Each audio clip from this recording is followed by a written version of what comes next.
Parang bulldozer ang opensa ni Julius Randle, talsik ang depensa ni Giannis mga idol. Milwaukee Bucks kontra sa New York Knicks in season tournament quarterfinals mga idol. Well, first quarter sagutan kaagad ng opensa ang magkabila ang kupunan. Muntik pang ma-injury skirt ang Greek Freak ng Milwaukee Bucks, pero agad rin namang nakatayo si Giannis at parang pinagpaglang ang injury mga idol. Pinosterize pa ni Giannis ang isang player ng Knicks, agad din namang sumagot ang Knicks. Julius Randle with the handle, step back putback jumper, panis ang sumabay. Parang ginawa lang target shooting ng Knicks forward ang depensa ni Bobby Portis Jr. Nakapagtala na ng 12 points si Randle, perfect 6 of 6 shooting sa unang quarter pa lamang. Pero bago magtapos ang first quarter, nakasagot pa si Damian Lillard ng isang reverse driving layup at bumitaw pa ng isang tres ang Milwaukee superstar.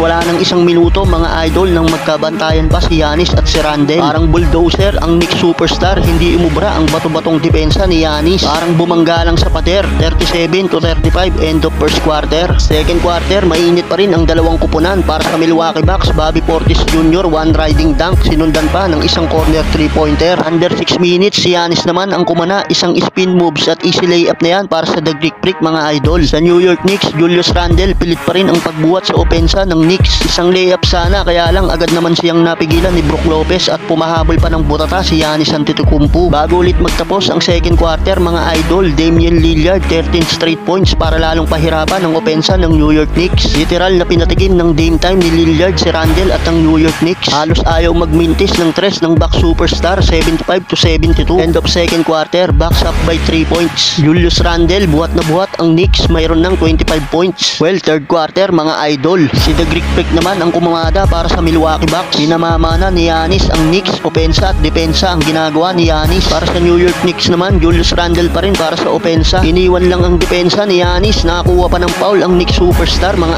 idol. Under 7 minutes, umangat na sa double digits ang lamang ng Milwaukee Bucks. Gandang inbound pass para sa dunk na ito ni Giannis. Pero Julius Randle ulit with the low post, tinirahan lang harap-harapan ang depensa ng The Greek Freak mga idol. Pero sa pagkakataong ito ay natapik na ni Giannis ang bola kay Randle at easy dunk na yan para kay Giannis mga idol. Sinundan pa ng isang tres ng The Greek Freak. Julius Randle ayaw talagang magpadaig ng Knicks superstar at isang end one play ang naging pambawi ni Randle. Under 3 minutes, bulldozer mode na si Randle at pinatalsik lang ang depensa ng The Greek Freak. 112-96 end of third quarter. Tambak malala na ang New York Knicks mga idol. Fourth quarter, nagpaulan na ng tres ang Milwaukee. Malik Beasley, corner 3-pointer. Nag-celebrate ng Milwaukee Bucks dahil sa malaki na ang hinahabol ng New York Knicks mga idol. At sa uli ay hindi na nga nagawang makahabol ng Knicks at nakuha na nga ng Bucks ang panalo. Sunod na makakaharap ng Milwaukee Bucks sa next round ang kupunan ng Indiana Pacers mga idol.